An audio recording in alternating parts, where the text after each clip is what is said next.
Dr. Vito, pwede po ba kaming mag-ask or magtanong po sa doktor ng discount sa mga medical check-up?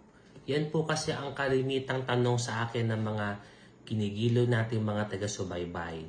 Yes, pwede naman po kayo mag-ask ng discount.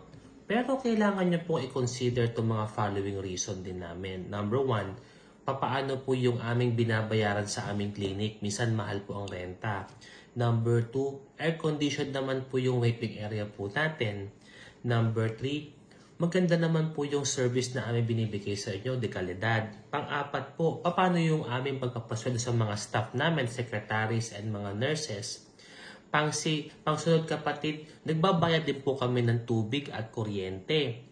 Sunod, yung aming years of practice, yung specialty po na training. Sunod, yung clinic or facility, lalo-lalo kung established na po ito. Sunod, yung cost of living,